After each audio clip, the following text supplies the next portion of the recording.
अस्सलाम वालेकुम my dear students, उम्मीद है आप सब ठीक ठाक होंगे, खैरियत से होंगे। आज हम बात करेंगे फार्माकोलॉजी के एक नेक्स्ट यूनिट के बारे में जो कि है genito urinary system.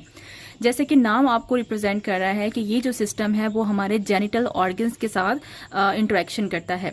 Genital organs कौन से ऑर्गन्स होते हैं? जेनिटल ऑर्गन्स बेसिकली हमारे रिप्रोडक्टिव ऑर्गन्स होते हैं, जो कि मेल का रिप्रोडक्टिव ऑर्गन है और फीमेल का रिप्रोडक्टिव ऑर्गन है, और साथ साथ वो ऑर्गन्स जो कि हमारे यूरिन की फॉर्मेशन में इन्वॉल्व होते हैं। सो इस चैप्टर में बेसिकली हम तीन तरह के इश्यूज के बारे में डिस्कस करेंगे। पहली जो ड्रग है वो है डायूरेटिक्स, जो कि हमारी बॉडी में यूरिन के फ्लो को तेज करने में मदद देती हैं। सेकेंड ड्रग जो आपके पास आती हैं वो है यूट्राइन मसल रिलैक्सेंट, यानी कि ऐसी दवाइयां जो कि आपके यूट्रस के मसल को रिलैक्स करती हैं। और तीसरी दवाइयां वो आती हैं जो कि आपके यूट्रस के मसल्स को कॉन्ट्रैक्ट करती हैं। सो आज के लेक्चर में हम बात करेंगे डायूरेटिक्स के बारे में, जबकि नेक्स्ट 2 लेक्चर्स में इंशाल्लाह हम यूट्राइन मसल रिलैक्सेंट और कॉन्ट्रैक्टर्स के बारे में बात करेंगे। लफ्ज है आपके पास डायूरेटिक्स। डायूरेटिक्स का जो वर्ड है ये वो निकला है यूरिन से, यानी कि ऐसी दवाइयां जो कि आपकी बॉडी में यूरिन के फ्लो को बढ़ाती हैं, किडनी को यूरिन की प्रोडक्शन को इंक्रीज करने में मदद देती हैं, उन दवाइयों को हम डायूरेटिक्स कहते हैं। कुछ पेशेंट्स हमारे पास ऐसे होते हैं जिनका यूरिन जो है वो प्रॉपर रिलीज नहीं हो रहा होता, उनको यूरिन पास करते हुए मसला होता है या इचिंग होती है या यूरिन जो है वो उनका पास आउट नहीं होता, तो उस कंडीशन में हमें पेशेंट को डायूरेटिक्स देनी पड़ती हैं ताकि उनका जो यूरिन है वो किडनी में बने और वो प्रॉपर बॉडी से रिलीज हो और उनकी बॉडी में जो वाटर का लेवल है उसको मेंटेन किया जा सके। जैसे कि आपको पता है, फिजियोलॉजी में आप पढ़ कर आए हैं कि हमारी बॉडी में जो यूरिन की प्रोडक्शन का काम है वो किडनी करती है। किडनी में क्या होता है, किडनी का जो बेसिक स्ट्रक्चरल और फंक्शनल यूनिट होता है वो नेफ्रॉन होता है, जो कि हमने फिजियोलॉजी में इसका स्ट्रक्चर भी पढ़ा है आपने फर्स्ट ईयर में। ये मैंने एक नेफ्रॉन ड्रॉ किया है। किडनी में ऐसे मिलियंस ऑफ नेफ्रॉन होते हैं, बहुत सारे नेफ्रॉन्स आपस में जुड़ते हैं तो हमारी किडनी बनती है। अब इस नेफ्रॉन के अंदर क्या क्या होता है, इस नेफ्रॉन में हमारे पास बॉडी से यहाँ से ब्लड आता है, ठीक है, यहाँ से ब्लड आता है। ब्लड के अंदर जो भी वेस्ट मटेरियल्स होते हैं वो सारे के सारे किडनी जो है उसको रीअब्जॉर्ब कर लेती है, वाटर को रीअब्जॉर्ब करती है ताकि यहाँ से यूरिन बन सके। तो बेसिकली ये जो हमारे पास एरिया है सारा का सारा, यहाँ पे यूरिन की प्रोडक्शन होती है। सबसे पहला जो एरिया आता है नेफ्रॉन के अंदर या किडनी के अंदर उसको आप कहते हैं ग्लोमेरुलस। उसके बाद एक कप नुमा स्ट्रक्चर आता है जिसको हम कहते हैं बोमेन कैप्सूल। देन हमारे पास ये एक पार्ट आता है जिसको आप कहते हैं प्रॉक्सिमल कॉन्वोल्यूटेड ट्यूब्यूल्स। प्रॉक्सिमल से मुराद है पहली, ठीक है, वो ट्यूब्यूल्स जो पहली होती हैं उनको प्रॉक्सिमल कॉन्वोल्यूटेड ट्यूब्यूल्स कहते हैं। उसके बाद ये नीचे की तरफ एक यू टाइप स्ट्रक्चर बनता है जिसे हम कहते हैं लूप ऑफ हेनले। ये जो लूप ऑफ हेनले है ये 2 तरह का होता है। जो नीचे की तरफ आ रहा है उसे हम कहते हैं डिसेंडिंग, यानी कि नीचे आने वाला, और जो लूप ऑफ हेनले ऊपर की तरफ जा रहा है उसे हम कहते हैं असेंडिंग लूप ऑफ हेनले। अगर आप डिसेंडिंग में देखें और असेंडिंग में देखें तो दोनों में थिन पोर्शन भी है जो कि ये वाला पोर्शन है सारा, और मोटा पोर्शन भी है जिसको आप थिक पोर्शन भी कहते हैं। तो आपने याद ये रखना है कि जो डाउनवर्ड एरिया होता है चाहे वो डिसेंडिंग का हो चाहे वो असेंडिंग का हो वो थिन होता है, और जो ऊपर वाला पोर्शन होता है चाहे वो डिसेंडिंग का हो चाहे वो असेंडिंग का हो वो क्या होता है, थिक होता है, ठीक है। तो हमारे पास लूप ऑफ हेनले ये होता है। उसके बाद हमारे पास आगे एक और ट्यूब्स आती हैं जिनको हम कहते हैं डिस्टल कॉन्वोल्यूटेड ट्यूब्यूल्स। ये कौन सी थी? Proximal convoluted tubules. ये क्या थी? Distal convoluted tubules. उसके बाद हमारे पास नेक्स्ट पार्ट आता है जिसको आप कहते हैं कलेक्टिंग डक्ट्स, और उसके बाद यहां से यूरिन जो है वो पास आउट कर दिया जाता है। अब अगर आपको ये डायग्राम समझ आ जाती है और यहाँ पे मौजूद चैनल्स और रिसेप्टर्स समझ आ जाते हैं तो आपके लिए ये पूरा चैप्टर तैयार करना 10 मिनट का काम है, ठीक है। बट मेन चीज़ है कि आपने इस डायग्राम को, इस पे मौजूद जो मैंने रेड से चैनल्स बनाए हुए हैं वो आपको फिंगर टिप्स पे आने चाहिए। अब होता क्या है, जब हमारे पास यहाँ से ब्लड आता है तो ये ब्लड के अंदर से जो भी वेस्ट मटेरियल्स होते हैं, ज़रूरी चीज़ें होती हैं, गैर ज़रूरी चीज़ें होती हैं या एक्स्ट्रा वाटर होता है, उसको किडनी जो है वो एब्जॉर्ब करना शुरू कर देती है, ठीक है। फिर किडनी क्या करती है, इसको यहाँ से फिल्टर करती है और एक्स्ट्रा चीज़ों को यहाँ पास करती है। उसके बाद ये एक्स्ट्रा चीज़ें पानी के साथ यहाँ यहाँ यहाँ यहाँ से यहाँ और यहाँ से यहाँ यूरिन की शक्ल में पानी भी, और जो हमारे पास गैर ज़रूरी मिनरल्स होते हैं सोडियम पोटाशियम कैल्शियम वो भी हमारी यूरिन से पास आउट हो जाते हैं। अब कुछ पेशेंट्स ऐसे होते हैं जिनमें यहाँ से प्रॉपर जो एब्जॉर्प्शन है चीज़ों की या वाटर की या इलेक्ट्रोलाइट्स की वो नहीं होती, जिसकी वजह से उनका प्रॉपर यूरिन जो है वो नहीं बनता और यहाँ से यूरिन पास नहीं होता। फिर हमें क्या करना पड़ता है, फिर हमें उन्हें मेडिसिन देके ट्रीट करना पड़ता है। उन मेडिसिन को हम कहते हैं डायूरेटिक्स। अब जो डायूरेटिक्स हमारे पास ड्रग्स होती हैं उनकी मुख्तलिफ क्लासेस होती हैं। जैसे कि आपको पता है, आपने डिफरेंट क्लासिफिकेशन ऑफ ड्रग्स पढ़ी हैं, तो आपने तमाम ड्रग्स को चैप्टर्स जो आपने पढ़े हैं उनमें तमाम चैप्टर्स में आपने सबसे पहले ड्रग की क्लासिफिकेशन पढ़ी है। ठीक है, अब जो डायूरेटिक्स हैं उनकी क्लासिफिकेशन कुछ इस तरह से है कि हमने अलग अलग डिवाइड किया हुआ है कि वो कौन सी ड्रग्स हैं जो कि प्रॉक्सिमल ट्यूब्यूल्स पे एक्ट करेंगी, वो कौन सी ड्रग्स हैं जो कि लूप ऑफ हैनले पे एक्ट करेंगी, वो कौन सी ड्रग्स हैं जो डिस्टल कन्वोल्यूटेड ट्यूब्यूल्स पे एक्ट करेंगी, और वो कौन सी ड्रग्स हैं जो कि कलेक्टिंग डक्ट्स के ऊपर एक्ट करेंगी। सही हो गया। ड्रग्स को पढ़ने से पहले मैं आपको जनरल एनाटमी बता देती हूँ कि हमारे पास जो ये एरिया है इसके अंदर कौन कौन से चैनल्स या रिसेप्टर्स मौजूद होते हैं। सो हमारे पास जो प्रॉक्सिमल कन्वोल्यूटेड ट्यूब्यूल्स हैं, यहाँ पे एक एंजाइम होता है। एंजाइम का नाम है कार्बोनिक एनहाइड्रेज। नाम बता रहा है ASE के ये क्या है, एक एंजाइम है। ये कार्बोनिक एनहाइड्रेज क्या करता है, यहाँ से जो भी वाटर किडनी एब्जॉर्ब करती है या नेफ्रॉन एब्जॉर्ब करता है उसको कार्बन डाइऑक्साइड के साथ रिएक्शन करवाता है और यहाँ पे क्या बना देता है, कार्बोनिक एसिड बना देता है। तो इसका मतलब है कि वाटर जो है वो वाटर नहीं रहा, वो एसिड बन गया। तो हमारी यूरिन की जो एसिडिटी है वो बढ़ जाती है और हमें यूरिन को पास करते हुए मसला होता है। इसका मतलब है कि अगर हमारी बॉडी में कार्बोनिक एनहाइड्रेज ज्यादा हो जाएगा तो हमारा जो पानी है वो कार्बन डाइऑक्साइड के साथ रिएक्ट करेगा और वो एसिड बना देगा। और जब वो एसिड बना देगा तो उसको यूरिन से पास होते हुए मसला भी होगा और साथ साथ हमारे यूरिन का फ्लो भी कम हो जाएगा और हमें जो हमारा यूरिन का रास्ता है उसमें इचिंग का भी सामना होगा। ठीक है, तो फिर हम पेशेंट को वो दवाई देंगे जो कि जाके कार्बोनिक एनहाइड्रेज एंजाइम को रोकेगी। जब वो कार्बोनिक एनहाइड्रेज एंजाइम को रोकेगी तो ये एंजाइम वाटर और कार्बन डाइऑक्साइड को आपस में रिएक्शन नहीं करवाएगा, कार्बोनिक एसिड नहीं बनेगा और वाटर अलग रहेगा, कार्बन डाइऑक्साइड अलग रहेगी और आसानी से वाटर यहाँ से गुजरते हुए हमारी बॉडी से खारिज हो जाएगा और हमारा यूरिन का आउटफ्लो बढ़ जाएगा। ठीक हो गया। उसके बाद हमारे पास एक दवाई ऐसी भी होती है जो कि हमारे पास लूप ऑफ हैनले पे एक्ट करती है। बट वो कौन से लूप ऑफ हैनले पे एक्ट करती है, वो एक्ट करती है असेंडिंग लूप ऑफ हैनले पे। ठीक है, जो हमारे पास ये वाला है असेंडिंग लूप ऑफ हैनले। फिर हमने पढ़ा था कि जो असेंडिंग लूप ऑफ हैनले है इसके दो पार्ट्स होते हैं, एक होता है थिन वाला और एक होता है थिक वाला। ठीक है, ये जो चैनल्स होते हैं या ये जो ड्रग्स होती हैं ये थिक वाले असेंडिंग लूप ऑफ हैनले पे एक्ट करती हैं। क्या होता है यहाँ पे जो चैनल्स हैं उनका नाम है सोडियम पोटाशियम क्लोराइड को ट्रांसपोर्ट चैनल्स। ठीक है, ये इन चैनल्स के जरिए से क्या होता है, ये सारी की सारी जो इस ट्यूब के अलावा जो आपको सारा पोर्शन नजर आ रहा है ना, ये सारी की सारी बॉडी है। सही हो गया। अब क्या होता है कि इन चैनल्स के जरिए से सोडियम पोटाशियम और क्लोराइड जो है वो इस ट्यूब में से निकल के हमारी बॉडी के अंदर रीअब्जॉर्ब होना शुरू हो जाते हैं। अगर सोडियम पोटाशियम और क्लोराइड हमारी यहाँ से किडनी से निकल के बॉडी में रीअब्जॉर्ब होना शुरू हो जाएंगे तो हमारी यूरिन के अंदर इन इलेक्ट्रोलाइट्स की क्या हो जाएगी, कमी हो जाएगी। यहाँ पे आपने एक बहुत इंपॉर्टेंट कॉन्सेप्ट याद रखना है। आपने ये बात जहन में रखनी है कि जब किसी भी जगह से सोडियम मूव करती है तो उसके पीछे पीछे पानी भी वहां से निकल जाता है। यानी कि सोडियम और वाटर जो है वो एक दूसरे के दोस्त होते हैं। जहां सोडियम जाती है वहां उसके पीछे पीछे पानी जाना शुरू हो जाता है। तो इसका मतलब ये है कि अगर ये दरवाजा खुला हुआ होगा तो क्या होगा कि सोडियम पोटाशियम और क्लोराइड इस दरवाजे से निकल के हमारी बॉडी में वापस आना शुरू हो जाएंगे। यानी किडनी से कहाँ चले जाएंगे, वापस हमारी ब्लड के अंदर चले जाएंगे। और फिर अगर ब्लड में चले जाएंगे तो वो हमारी बॉडी के अंदर ही रहेंगे, क्योंकि ब्लड तो हमारी बॉडी के अंदर ही रहते हैं ना। ब्लड तो हमारी बॉडी से खारिज नहीं होता, हमारी बॉडी से तो किडनी से यूरिन खारिज होता है। तो अगर ये यहाँ से रीअब्जॉर्ब होके बॉडी में आ गए तो इसके पीछे पीछे वाटर भी इस नेफ्रॉन से निकल के बॉडी में आ जाएगा। तो फिर क्या होगा, हमारे पास इस एरिया में या जो हमारी किडनी है इसके अंदर पानी की कमी हो जाएगी। और अगर इसमें पानी की कमी हो जाएगी तो किडनी यूरिन नहीं बनाएगी, और अगर किडनी यूरिन नहीं बनाएगी तो यूरिन हमारी बॉडी से पास आउट नहीं होगा और हमें यूरिन पास करते हुए मसला होगा। फिर हमें क्या करना पड़ता है, हमें पेशेंट को दवाई देनी पड़ती है जो जाके इस चैनल को ब्लॉक कर देती है।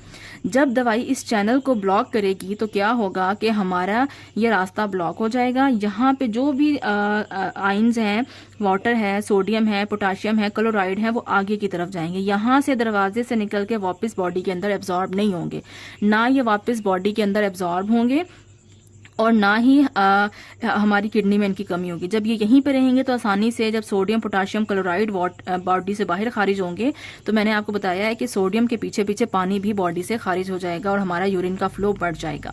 तीसरी ड्रग्स हमारे पास वो होती हैं जो कि एक्ट करती हैं डिस्टल कॉन्वोल्यूटेड ट्यूब्यूल्स के ऊपर। डिस्टल कॉन्वोल्यूटेड ट्यूब्यूल्स में हमारे पास चैनल का नाम होता है सोडियम क्लोराइड चैनल्स। ठीक है, ये कहाँ होते हैं? अब आपने चैनल्स के नाम याद रखने हैं। यहाँ पे क्या था? एंजाइम था। यहाँ पे चैनल का नाम क्या था? Sodium potassium chloride transport channels.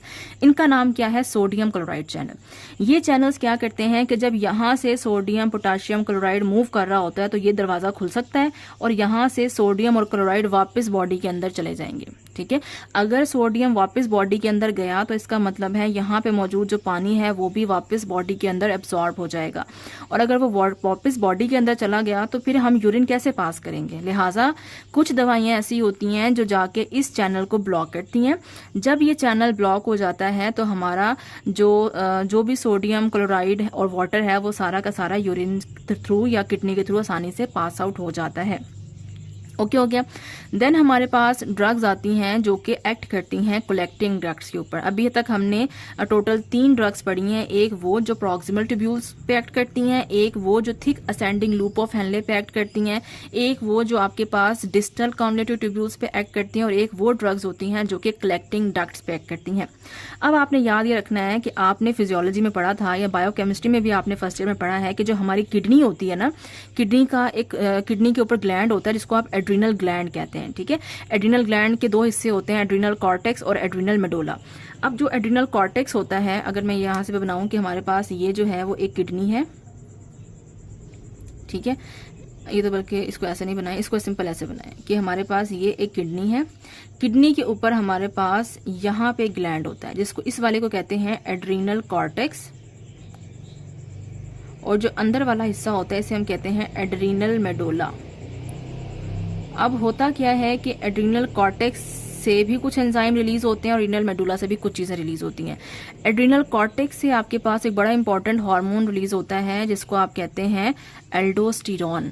ठीक है, एल्डोस्टेरॉन जो हमारी एड्रिनल कॉर्टेक्स से रिलीज होता है तो ये 2 बहुत अहम काम करता है, ये आपने याद रखने हैं। एल्डोस्टेरॉन हमारे बॉडी के अंदर सोडियम और वाटर को वापस बॉडी के अंदर रीअब्सॉर्ब करवाता है। कैसे रीअब्सॉर्ब करवाता है? इसके चैनल्स होते हैं, उसमें हम डिटेल में नहीं जा रहे। बस आपने याद ही रखना है कि अगर हमारी किडनी में एल्डोस्टेरॉन का लेवल बढ़ गया तो ये हमारी किडनी के अंदर से या नेफ्रॉन के अंदर से सोडियम और वाटर को निकाल के वापस कहाँ भेज देगा?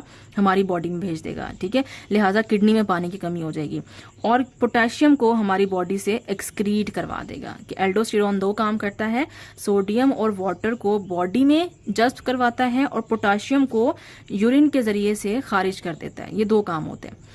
अब अगर आप सोचें कि अगर हमारी बॉडी में एल्डोस्टेरॉन ज्यादा हो गया तो फिर क्या होगा कि अगर हमारा सोडियम बॉडी से खारिज होगा, बॉडी में रीअब्सॉर्ब होना शुरू हो जाएगा, तो उसके पीछे पीछे वाटर भी निकल के हमारी बॉडी में जमा होना शुरू हो जाएगा। और आपको पता है कि अगर हमारी बॉडी में वाटर का लेवल बढ़ जाता है तो हमारा वाटर कहाँ जाता है? हमारे ब्लड में जाता है। ब्लड का वॉल्यूम बढ़ जाएगा। ब्लड का वॉल्यूम अगर बढ़ जाएगा जरूरत से ज्यादा तो फिर क्या हो जाता है? ब्लड प्रेशर बढ़ जाता है। हमने पढ़ा ना, blood pressure is equal to cardiac output into total peripheral resistance, और कार्डिक आउटपुट होता है heart rate into stroke volume. कि जितना ज्यादा हमारा स्ट्रोक वॉल्यूम होगा, ब्लड का वॉल्यूम होगा, उतना ज्यादा हमारा ब्लड प्रेशर होगा। अगर एल्डोस्टेरॉन ज्यादा रिलीज होगा तो ब्लड प्रेशर हमारा बढ़ जाएगा। लिहाजा फिर हमें क्या करना पड़ता है? हमें दवाई देनी पड़ती है जो कि जाके एल्डोस्टेरॉन को ब्लॉक करेगी। जब एल्डोस्टेरॉन ब्लॉक हो जाएगा तो ये सोडियम और वाटर को वापस बॉडी में नहीं जाने देगा। जब ये सोडियम और वाटर को वापस बॉडी में नहीं जाने देगा तो ये सोडियम और वाटर को बॉडी से खारिज करेगा। जब ये सोडियम और वाटर को बॉडी से खारिज करेगा तो इसका मतलब है कि हमारा यूरिन बॉडी से पास आउट हो रहा है, और बॉडी से पास आउट हो रहा है तो हमारा मकसद भी यही है कि हमने यूरिन की फॉर्मेशन को बढ़ाना है। ठीक हो गया। अब हम देखते हैं कि ड्रग्स के नाम क्या क्या होते हैं। वो दवाइयां जो कि प्रॉक्सिमल कॉन्वोल्यूटेड ट्यूब्यूल्स पे एक्ट करती हैं उसका नाम है एसीटाजोलामाइड। आपने याद रखना है, ये बड़ा इंपॉर्टेंट चैप्टर है आपके लॉन्ग क्वेश्चन के हवाले से भी और आपके प्रैक्टिकल पॉइंट ऑफ व्यू या वाइवा के हवाले से भी। जो भी एक्सटर्नल आपका होता है ये उसका फेवरेट टॉपिक होता है। सो आपने याद ही रखना है कि कौन सी ड्रग जो है वो प्रॉक्सिमल कॉन्वोल्यूटेड ट्यूब्यूल्स पे एक्ट करती है। तो ड्रग का नाम है एसीटाजोलामाइड। ये प्रॉक्सिमल कॉन्वोल्यूटेड ट्यूब्यूल्स पे एक्ट करती है और और ये कार्बोनिक एनहाइड्रेज एंजाइम को रोकती है। जब ये एंजाइम रुक जाता है तो हमारी बॉडी में कार्बोनिक एसिड नहीं बनता, पानी अलग रहता है। पानी जब अलग रहता है तो वो आसानी से हमारी यूरिन के थ्रू बॉडी से खारिज हो जाता है और हमारा यूरिन का आउटफ्लो बढ़ जाता है। सेकेंड ड्रग जो आपके पास आती हैं उनको आप कहते हैं फ्यूरोजीमाइड एंड ब्यूमेटानाइड। ये दो ड्रग्स हैं, ये दोनों एक्ट करती हैं thick ascending loop of Henle पे। ये किसको ब्लॉक करती हैं? मैंने जो माइनस का निशान लगाया हुआ है इसका मतलब है कि ये इस चैनल को ब्लॉक कर रही है। यहाँ भी मैंने माइनस का निशान लगाया हुआ है तो इसका मतलब है कि ये इस एंजाइम को ब्लॉक कर रही है। तो फ्यूरोजीमाइड के आगे माइनस का निशान किस पे लगाया हुआ है कि ये sodium potassium chloride transport channels को ब्लॉक करती हैं। जब ये इस चैनल को ब्लॉक करती हैं तो ना तो यहाँ से सोडियम बाहर बॉडी में जाता है, ना ही पोटाशियम, ना ही क्लोराइड और ना ही उनके पीछे पीछे पानी वापस बॉडी में जाता है। ये सारे की सारी चीज़ें यहाँ से गुजरती हुई आसानी से आपकी बॉडी से खारिज हो जाती हैं। ठीक है, तो हमारा यूरिन का आउटफ्लो बढ़ जाता है। तीसरी ड्रग जो हमारे पास आती है वो है थायाजाइड डायूरेटिक्स। इसमें बहुत सारी ड्रग्स आती हैं, क्लोरथायाजाइड, प्रोमथायाजाइड, बहुत सारी और क्लासेस आती हैं। हमारे पास जो बुक में ड्रग मेंशन है वो है क्लोरथायाजाइड। तो मैंने यहाँ पे माइनस का निशान लगाया कि ये जो ड्रग है ये इस चैनल को ब्लॉक करती है। जब ये चैनल ब्लॉक हो जाता है तो रास्ता बंद हो जाता है। यहाँ से सोडियम और क्लोराइड वापस बॉडी के अंदर एब्जॉर्ब नहीं होते।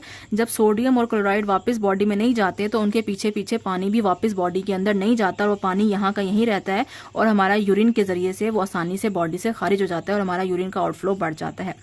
फोर्थ ड्रग जो हमारे पास आती हैं वो आती हैं स्पाइरोनोलैक्टोन्स। स्पाइरोनोलैक्टोन्स क्या हैं? ये हमारी बॉडी में एल्डोस्टेरोन एंजाइम को रोकती हैं। क्यों? क्योंकि एल्डोस्टेरोन क्या कर रहा था? सोडियम और वाटर को वापस इस नेफ्रॉन से बॉडी के अंदर भेज रहा था। जब बॉडी के अंदर वापस सोडियम और वाटर चला जा रहा था तो हमारी यूरिन फ्लो जो है वो कम हो रहा था। लिहाजा हम पेशेंट को ये ड्रग देते हैं और ये ड्रग जाके उसके एल्डोस्टेरोन को इनहिबिट करती है। जब एल्डोस्टेरोन इनहिबिट हो जाता है तो हमारा सोडियम और वाटर वापस बॉडी में एब्जॉर्ब नहीं होता और सोडियम जो है या वाटर जो है वो हमारी बॉडी से आसानी से खारिज होना शुरू हो जाता है। लेकिन फिर हमारा जो पोटाशियम है वो क्या होता है? पोटाशियम वापस बॉडी में एब्जॉर्ब होना शुरू हो जाता है। क्यों? क्योंकि एक चीज को एल्डोस्टेरोन बॉडी में एब्जॉर्ब करवाता है और दूसरी चीज को बॉडी से खारिज करता है। तो जब हम इसको रोकेंगे तो ये चीज बॉडी से खारिज होगी और पोटाशियम बॉडी में एब्जॉर्ब होगा। तो इसका एक बहुत इंपॉर्टेंट और एमसीक्यू के हवाले से एक बड़ा अहम जो साइड इफेक्ट है वो ये है कि अगर आप पेशेंट को स्पाइरोनोलैक्टोन देंगे तो क्या होगा कि उसकी बॉडी में पोटाशियम का लेवल बढ़ जाएगा। क्यों? क्योंकि हमने एल्डोस्टेरोन को रोक दिया है। एल्डोस्टेरोन क्या कर रहा था? आम रूटीन में पोटाशियम को बॉडी से खारिज कर रहा था। जब हमने एल्डोस्टेरोन को रोक दिया है तो पोटाशियम बॉडी से खारिज नहीं होगी। वो सारी की सारी पोटाशियम हमारी ब्लड के अंदर रीअब्जॉर्ब होना शुरू हो जाएगी और हमारा ब्लड में जो पोटाशियम का लेवल है वो बढ़ जाएगा। तो दैट इज कॉल्ड हाइपरकैलीमिया। ठीक है, तो ये बड़ा इंपॉर्टेंट साइड इफेक्ट है, ये आपने याद करना है। अब मैं आपको ड्रग्स की डिटेल पढ़ाती हूँ। जी सबसे पहले हमारे पास आता है कि क्लासिफिकेशन क्या है डायूरेटिक्स की। तो डायूरेटिक्स को हम 5 तरह से क्लासिफाई करते हैं। एक होते हैं थायजाइड डायूरेटिक्स, मैंने आगे मेंशन किया है ये कहाँ एक्ट करते हैं, ये डिस्टल कॉन्वोल्यूटेड ट्यूब्यूल्स पे एक्ट करते हैं। आपकी बुक के अंदर मेंशन नहीं है, आपने याद रखना है।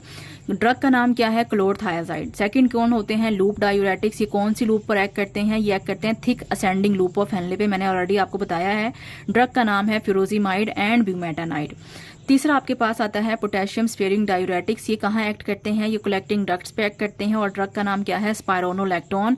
उसके बाद आते हैं कार्बोनिक एनहाइड्रेज इनहिबिटर्स। ये कहाँ होता है? एंजाइम प्रॉक्सिमल कन्वोल्यूटेड ट्यूब्यूल्स पर होता है और ये एक्ट करते हैं एसीटाजोलामाइड के ऊपर। और हमारे पास नेक्स्ट जो आते हैं वो आते हैं ऑस्मोटिक डायूरेटिक। ऑस्मोटिक का मतलब होता है वाटर। ठीक है, डायूरेटिक मीन वाटर को रिमूव करना। इसमें ड्रग आपके पास आती है mannitol. Most most most important classification आपने याद रखनी है। वो आपसे यहाँ से मुख्तलिफ तरह से एमसीक्यूज पूछ सकते हैं। वो आपसे पूछ सकते हैं which of the following drug act on collecting ducts, तो आपको पता होना चाहिए that is spironolactone.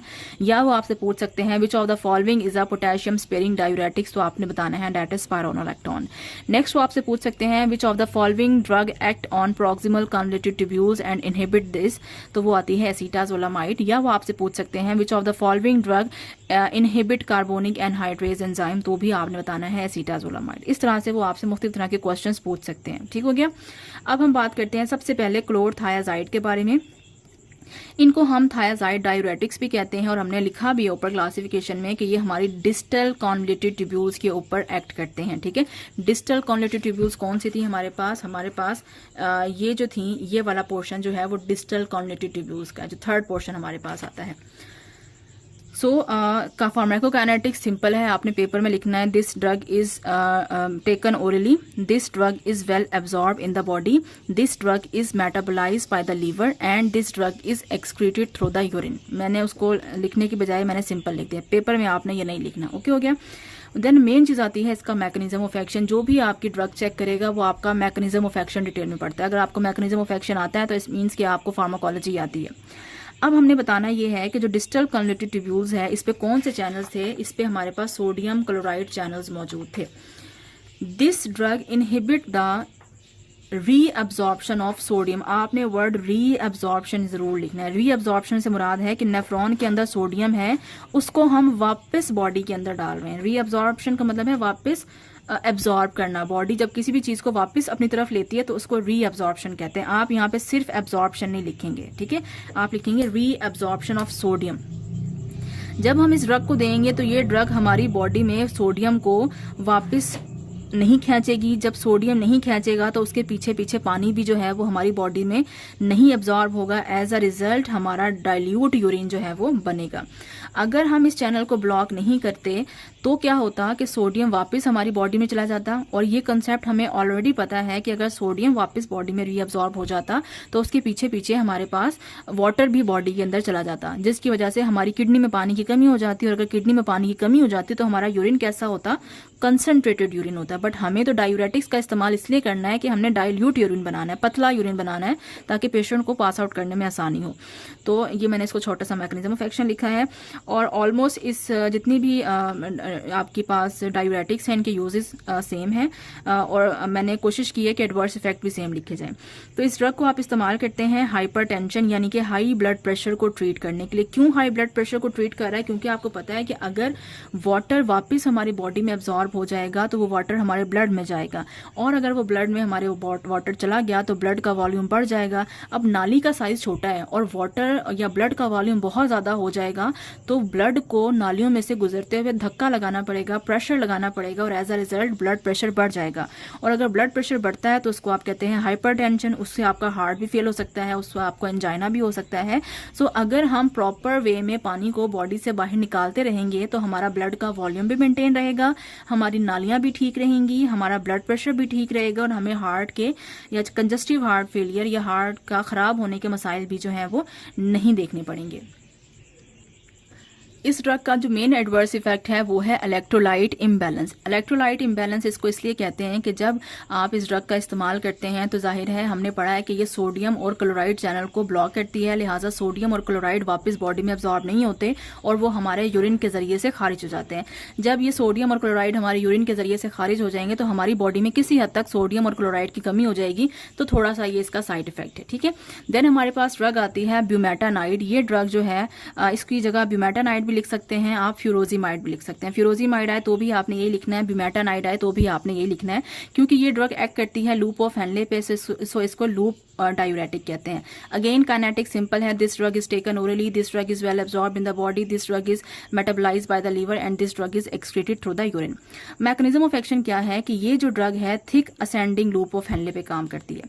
Thick ascending loop of Henle जो है उसमें कौन से चैनल्स थे? उसमें हमारे पास सोडियम, पोटाशियम और क्लोराइड को ट्रांसपोर्ट चैनल थे, मैंने आपको पीछे बताया है। ये ड्रग क्या करती है? इन चैनल्स को इनहिबिट करती है। जब ये चैनल्स इनहिबिट हो जाते हैं तो क्या पढ़ा था हमने कि सोडियम, पोटाशियम और क्लोराइड हमारी किडनी से निकलकर वापस बॉडी के अंदर नहीं जाते।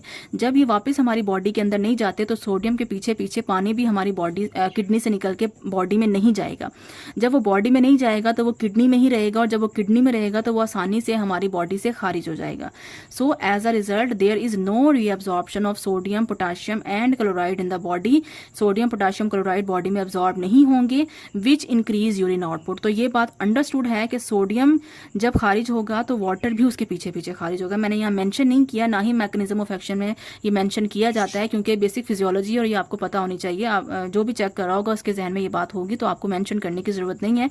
आप जस्ट इतना ही लिखेंगे कि सोडियम, पोटाशियम और क्लोराइड बॉडी से खारिज होंगे, तो ये अंडरस्टूड सी बात है, उनके पीछे पीछे पानी भी बॉडी से खारिज होगा और जिसकी वजह से हमारा यूरिन आउटपुट बढ़ जाएगा और डाइल्यूट यूरिन हमारा खारिज होगा।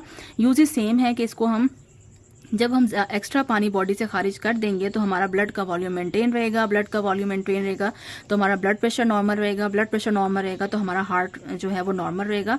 तो इसको हम किस तरह इस्तेमाल करते हैं, जो हमने पीछे यूजेस पढ़े हैं कि इसको हम यूज़ करते हैं to treat hypertension and to treat congestive heart failure.